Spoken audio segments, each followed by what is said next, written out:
has been a state and national leader in the field of forensic DNA. It was his office and under his leadership that first connected the murders in my jurisdiction in Ventura County with the murders that occurred in Orange County. It was also his office that later in 2001 connected the murders that occurred in Santa Barbara County with the Orange County and Ventura County murders as well. And I know that going forward, his prosecutors and his investigators are going to play a very pivotal role in the successful prosecution of this case. I also want to acknowledge that I have great confidence in the leadership of District Attorney Anne Marie Schubert and her ability to lead a statewide team that is going to include prosecutors and investigators from Ventura County and numerous other jurisdictions in the aggressive, unrelenting, and unyielding effort to bring a serial killer to justice. With today's unified filing, the prosecution of this case begins. Bottom line, we are united, we are together, and we are going forward with an unyielding determination to have a successful result in this case. It's now my pleasure to introduce the Honorable Joyce Dudley from Santa Barbara County. Good morning. We know the criminal justice system doesn't feel just to those who waited decades for an arrest. We also know that we can never give those victims and those victims' loved ones those decades back. And we know that because we have always known justice delayed is justice denied. Therefore, we concluded that more than anything else, our still suffering victims and their loved ones needed this injustice to end. Step one was clearly the arrest, an arrest which was surgically orchestrated by Sacramento County District Attorney Anne Marie Schubert. Step two has to be taking this case to trial as soon as possible in Sacramento, where we can combine all of our cases where the defendant now resides. We now have the opportunity to have a single, comprehensive, speedy trial for all victims. And that was an opportunity that none of your district attorneys wanted to pass up. None of this would have been possible had it not been for the district attorneys who stand up here today with me. We all felt it was so critically important that justice be denied no longer. Special thanks to Tony Rakakis. Tony has had and continues to have great insight into our criminal justice system. He has done this for decades. He understands how victim feels. He understands how the loved ones of victims feel. And he wants very much to bring justice to all. Thank you.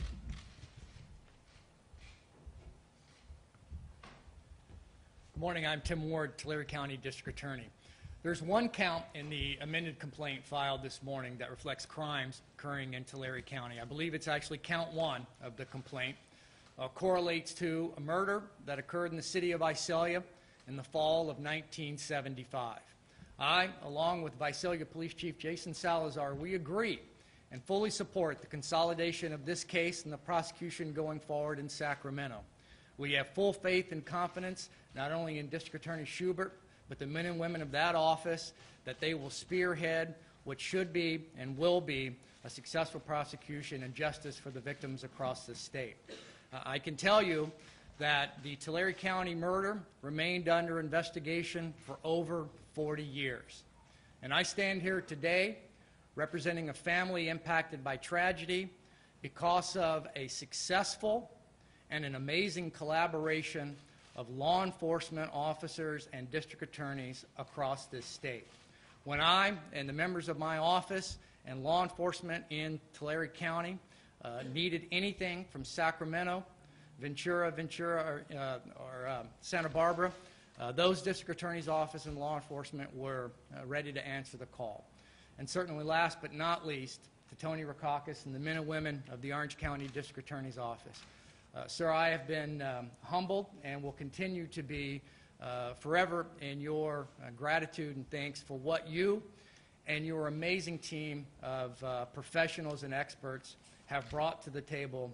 We are here today as Tulare County victims in no small part, sir, than for what you have done and provided to this. Going forward, our thoughts and our prayers are now with the families impacted by these crimes across the state as we transition into what will now be the prosecution of this case.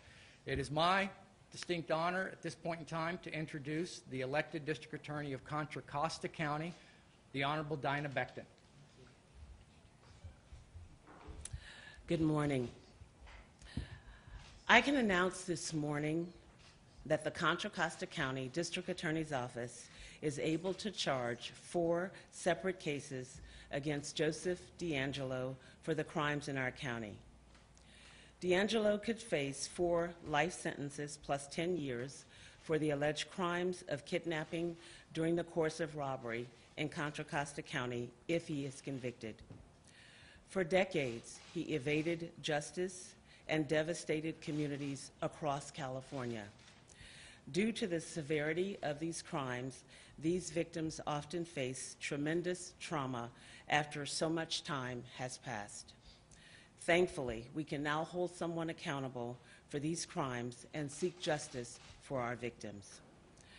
Our victim advocates team remains involved with each victim, and we are offering services and helping coordinate with the state to ensure these victims get the assistance that they deserve. We thank District Attorney Anne Marie Schubert for her role in handling all of the charges statewide, which will allow for efficiency of all of our resources and hopefully swifter justice for all of our victims. My office will remain in close contact with DA Schubert's office as we work together to prosecute these cases.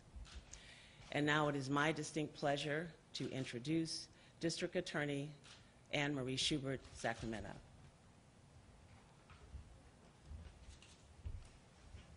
Good morning.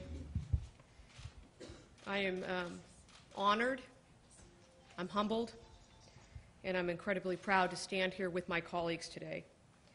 As Mr. Totten said, we stand united. We stand united, as I often call our team, which is Team Justice.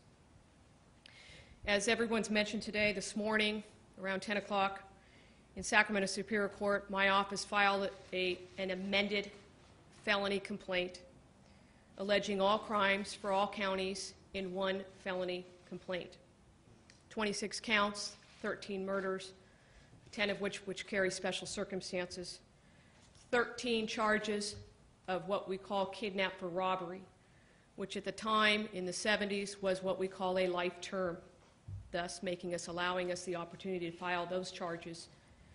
9 of those 13 counts arise out of incidents, kidnap rapes in Sacramento County that occurred between 1976 and 1977. Mr. DeAngelo will be arraigned on this amended felony complaint this Thursday in Sacramento in Department 61 at 1:30.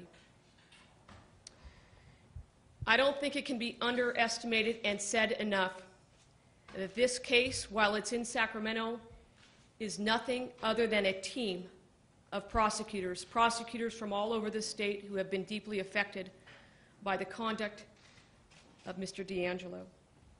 I would remind everyone, for those of you that went to the press conference this April, that this team, what I call Team Justice, was formed long before an arrest was made, long before anyone had ever heard the name of Joseph DeAngelo.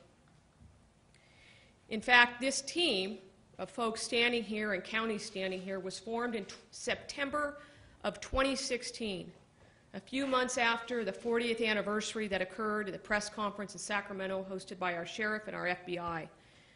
In September of 2016, these counties came together with their passion, with their persistence, and with their resources, all with one goal in mind: to bring justice for the most significant, probably the most notorious unsolved serial rape killing in California history. And that's what we did, not just because the case deserved it, but victims, the countless number of victims that were affected, whether direct victims or secondary victims.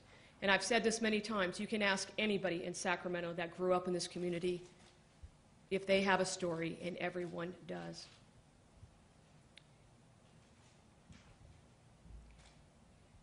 After that meeting in September of 2016, each county stepped up, and we continued on with what I have often called as our journey for justice.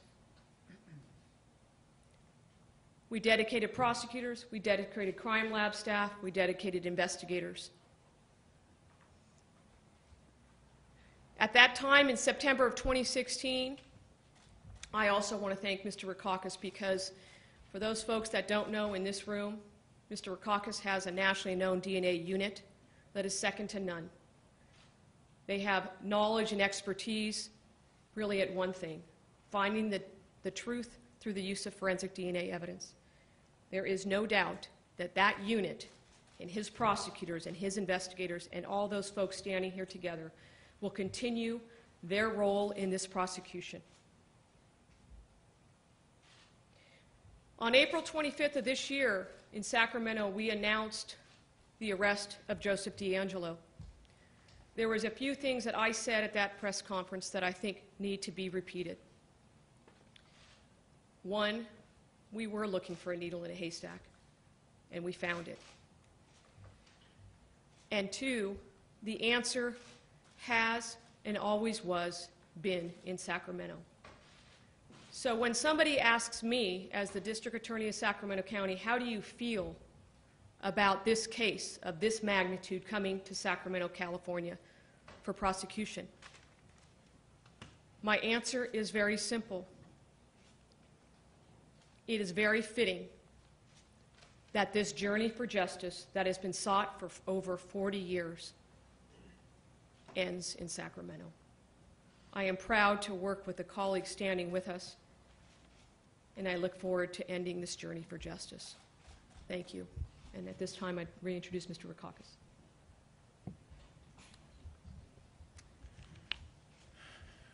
Thank you. The Orange County murders, horrible, terrifying murders, occurred in Supervisor Lisa Bartlett's district, and so she has a few words.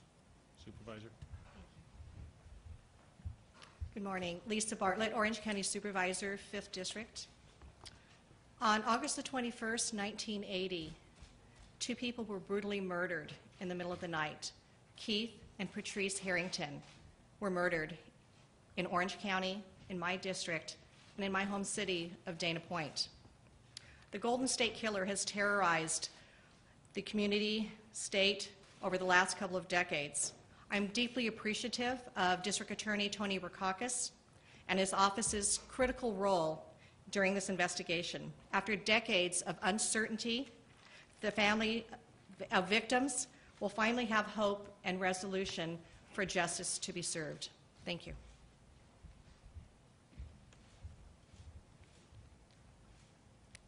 So before opening the floor to questions, as we're about to do, I'd like to just indicate that we need to have you, before you ask a question, take the mic and indicate your name and your news agency so that we know who we're talking to. And speak into the mic because we're also taping it for social media. So if somebody has any question.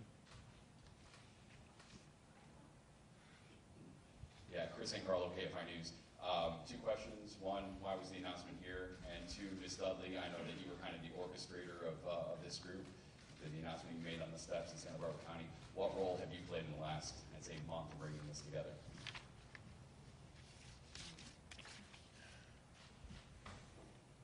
Well, why is the announcement here? This is a statewide case. Much of the criminal conduct happened in Sacramento, as you know, and so we've been doing things, and we did some meetings in Sacramento. We've done meetings in the central part of the state, Central Coast, and we're having this press conference here. Ms. Dudley? It's exactly as Mr. Wakaka said. The first announcement was in Sacramento, and then the second meeting was on the Central Coast in the Santa Barbara County District Attorney's Office. Then we had another meeting in Los Angeles, near Ventura County, and now we're here. So we really, at all times, wanted to make sure that we were being inclusive, and the role that I played is the same role that all my colleagues have played. We have an undying quench for justice, and we want to make sure that the victims and their loved ones have that feeling of knowing that we all have done everything we can to bring this case to trial. Cara Finstrom with CBS 2 here. Do you anticipate that any additional charges or counts will be filed? The question is whether or not we anticipate any additional charges or counts, and that's really tough to say. I think that we've filed everything that we have right now that we're able to file, but we're not done with the investigation. We still have a large team working on the case, and we're still looking at evidence of things that have happened in different parts of the state, and so I can't rule out the possibility that there could be other charges filed. Hi, Craig Figner with KNX 1070 News Radio. A lot is made over DNA evidence and the care and storage of it. How much DNA evidence do you have in this case that could, there may be now are better storage techniques than there were in, say, 1975 with the first Visalia killing? So my question is, will that be an issue, you think, at trial? Everything about DNA will be an issue at the trial, of course. It's a major part of the evidence in our case. It's how our murder counts and other counts were put together. But we did I think that the storage was certainly fine in the sense that once we got the DNA from evidence, it was in good condition to be able to analyze, so I think we're going to be good with that, and I think we all feel confident that our DNA analysis is good, done by solid professional people, and I think we're okay. If anybody wants to add to that. Sam Marie, so just to give it anecdotal, my background before being elected was I spent the majority of my career doing forensic DNA cold cases. And I can tell you, and I'm sure every one of my colleagues up here has had a similar situation. We've prosecuted cases based on DNA that go in my county as far back as 1972. So while we expect and understand that we will have a full and vigorous defense of this case, I have every bit of faith in the forensic DNA evidence that was conducted in this case, just like any other cold case where we seek and get convictions. Vicki Vargas, NBCLA. Following up on the DNA, we did a story with you, Tony, about the rapid DNA.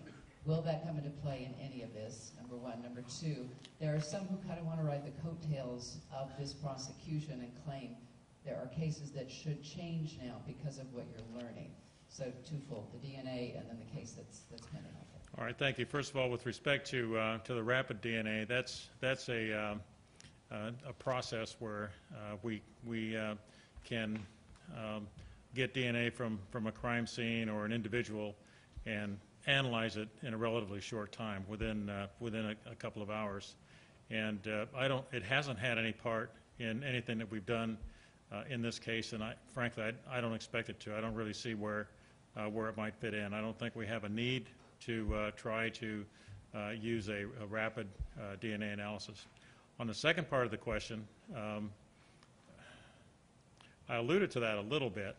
Basically, what you're saying is that there are other people suggesting that maybe that there are other cases that that should be considered to be cases by this defendant, D'Angelo, and we're looking very carefully at any allegation to that effect to make sure that we go through any cases where that's alleged and go through the evidence and rule out D'Angelo as a possibility there. So so far from what we've seen, we haven't seen anything that really amounts to that, but we are working on that.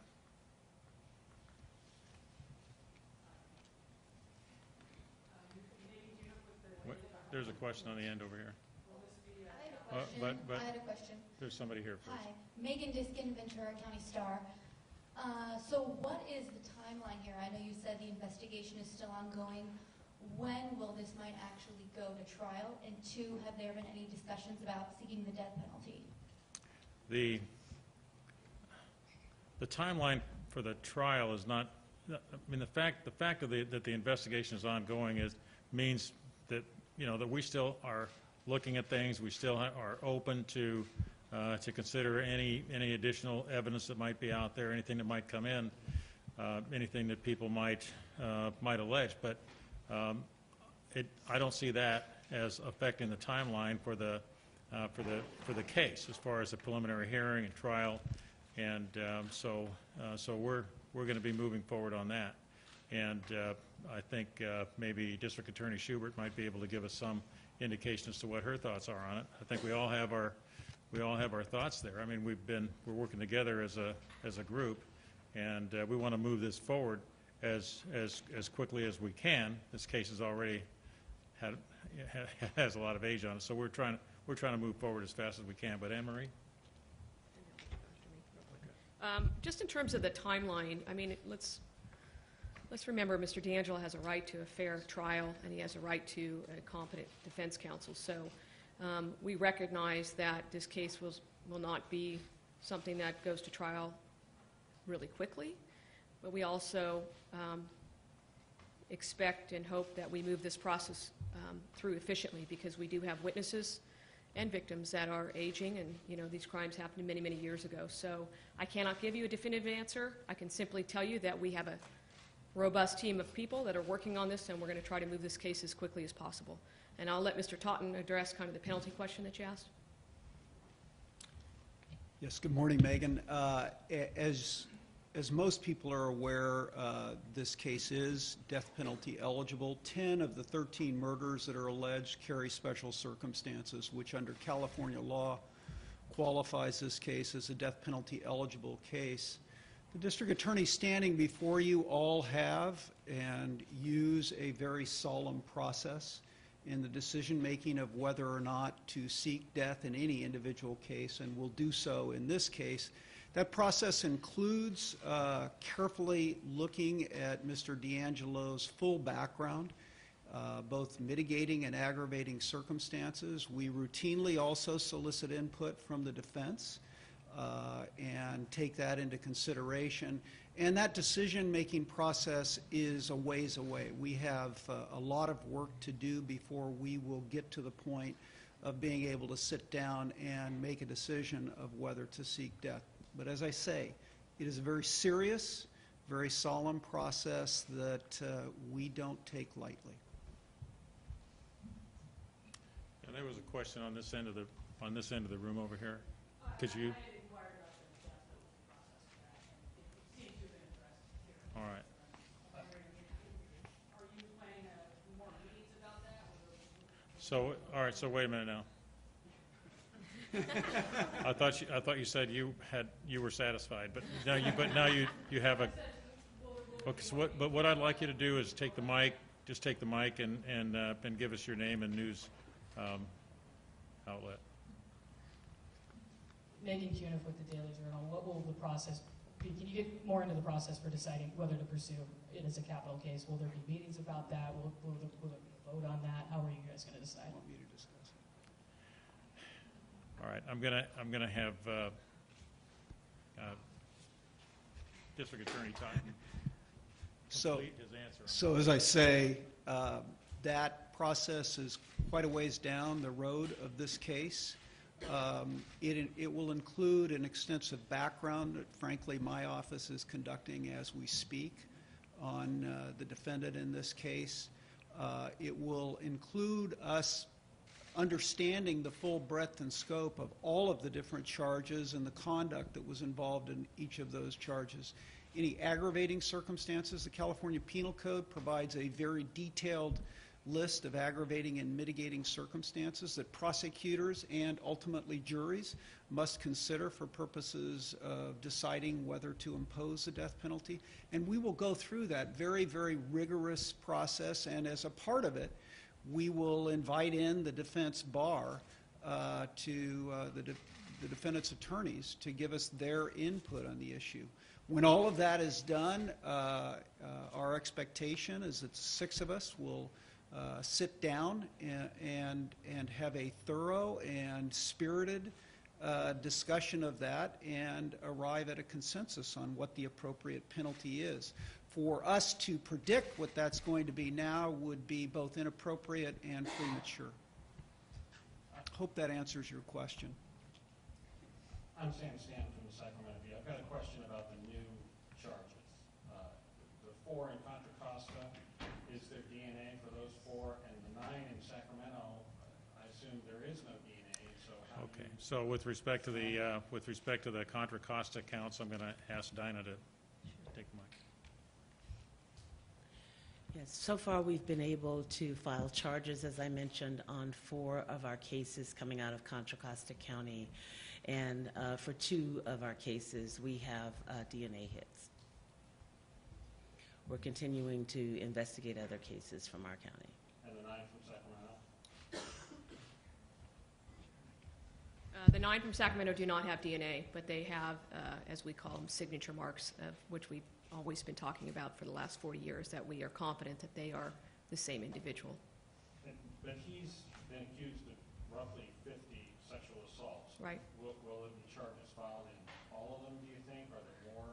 The or is this it? The reality is, Sam, is that the statute of limitations, I mean, we have evolved, thank God, as a world, that now we have kidnap for rape as a crime, but in 1976 and 77, kidnap for rape was not in existence. Kidnap for robbery was.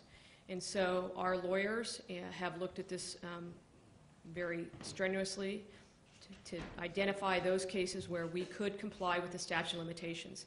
Now, that being said, obviously we know, and we have always said, that these are sexually motivated crimes as well, that they are rapes. The fact that we cannot charge some because of that statute of limitations does not mean that we will not seek to introduce that evidence at trial under what we call 1101B of the Evidence Code. And have you contacted any of these victims to tell them that you were filing charges in their cases? I can't answer that question right now. In Contra Costa County, we've been in contact with the victims of all of our cases for which we have contact. In Santa Barbara County, I have been in touch with all of the victims, and I got a text this morning from Ms. Domingo. Her mother was one of the murder victims, and she said, "Good morning, Joyce. I continue to pray for you and the other DAs and your teams. Thank you for being in the fight on our behalf. Debbie." Angela Nardone, The Voice, Lavos, California. Over here. On the same note, with regard to victims, can you talk about the outreach to victims and responses in whatever manner is appropriate? All right, sure. Just from Orange County, from our point of view, we're in constant contact with the victims, basically the loved ones of the victims. And Anne Marie? I think everyone would have the same answer. While I may not have answered the question perfectly for Sam, we have been in contact with victims that have been, whether they're charged or not charged. My experience with interacting with all of them, whether it was before or after the arrest, is tremendous gratitude. Some of it I would say even at the time of the arrest, was almost jaw-dropping because they felt that they didn't know if an answer would ever come. And the day that he was arraigned in April this year, there was a number of them that came to the court appearance. And I think it was very surreal for many folks. So I think for some folks it's still setting in. But as Joyce mentioned, many of them probably felt that justice delayed was never going to be justice. And so we are here today to finalize that. Hi, Zoreen from KKTV. Is it unprecedented to have 6 days coming together like this, jointly pressing charges? Is there history being made in this room right now? The question is whether or not this is unprecedented. I think so. I can not recall anything similar happening in this state, nor can I recall any stories about it. I don't know any other way to let you know if it's.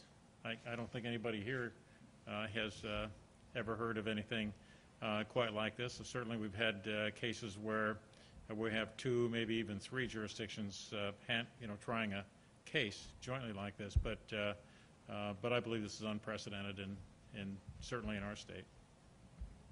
Sam from the Sacramento again. Can you just explain why Sacramento? I mean, immediately after the arrest, Henry, you were saying maybe it would come south because the DNA evidence was here, was stronger.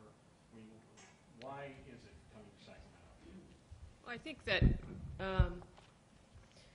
we had a lot of meetings, and, I think Mr. Totten this morning when we talked about it, from my perspective as Sacramento, and I know this, as I said many times, both personally and professionally, having grown up in Sacramento, this case changed our community.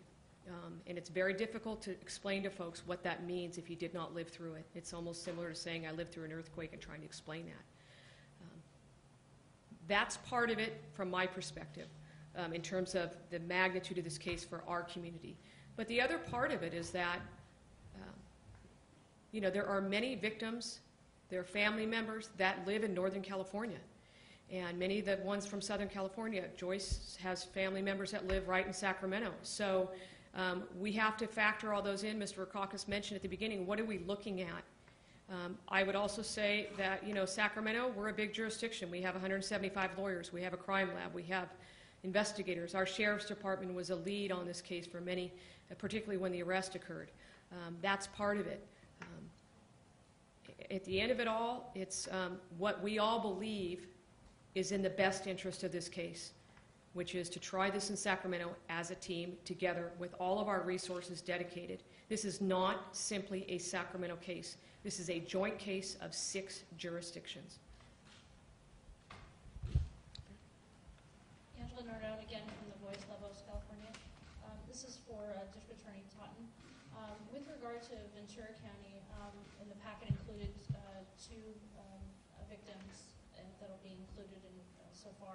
Are there potentially others in Ventura County that you could think fall or related to this particular case?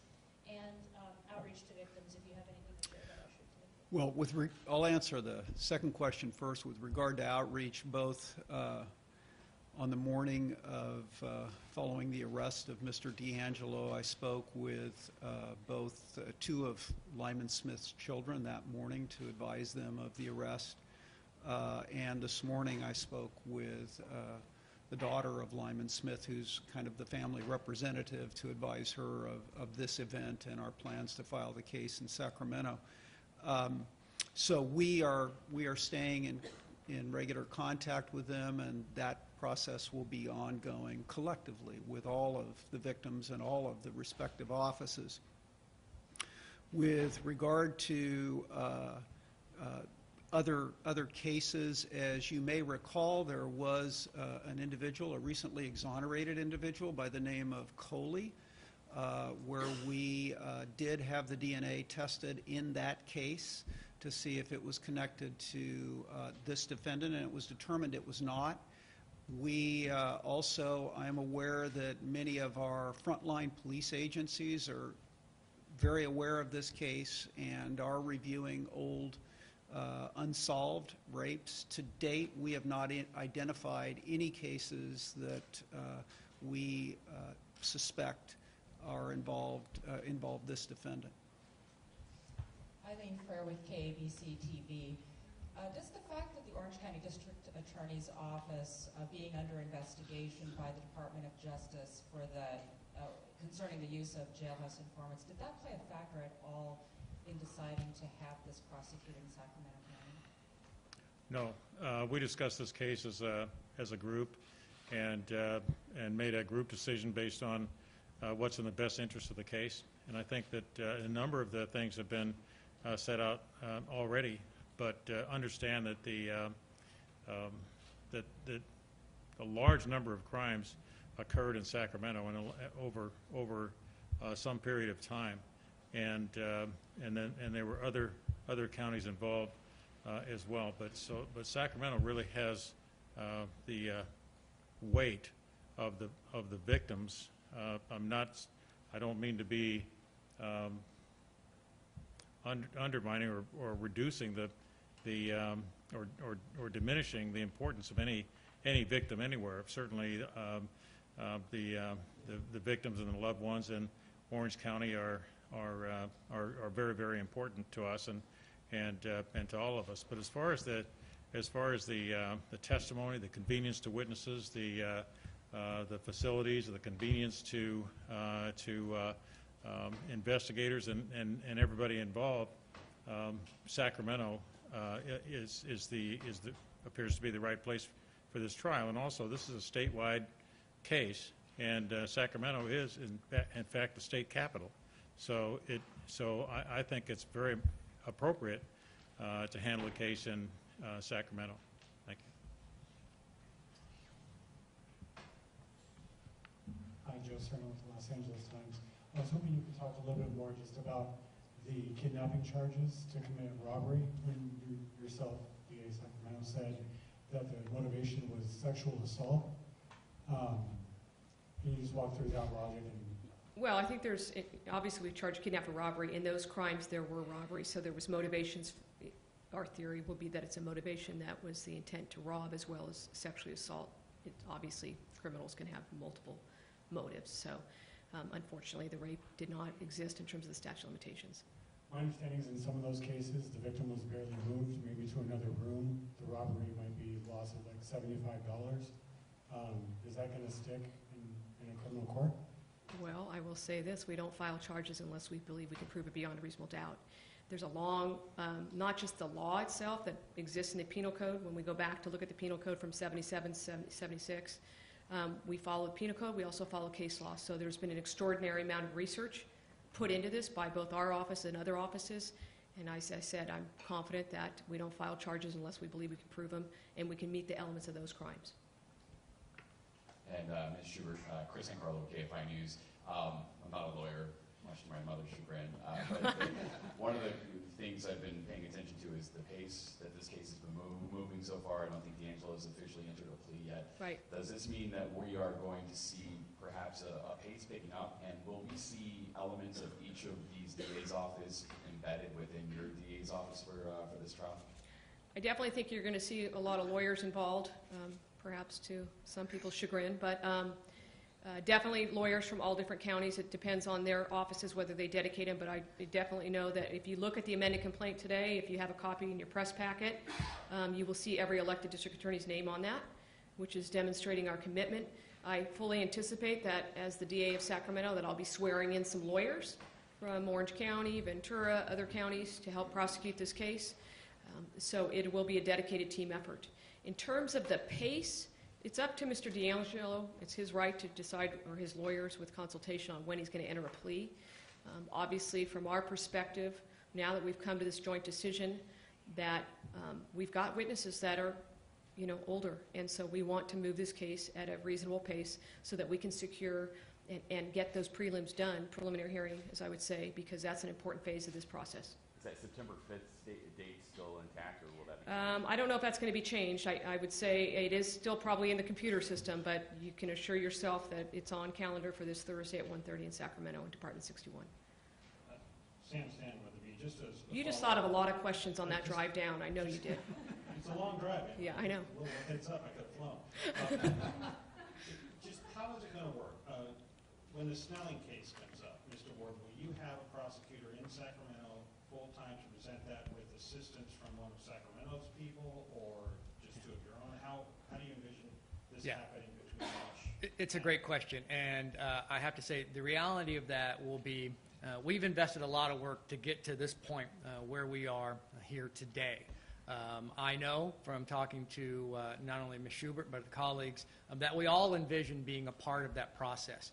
The details of that, I'm sure collectively will work out on a hearing-by-hearing basis, but I have committed every member of our office and our Bureau of Investigations to assist Ms. Schubert's office in any way we can. I do plan on our office being actively engaged in that. What that looks like on a day-to-day basis and the details, I'm sure that's something that we'll probably just have to work out.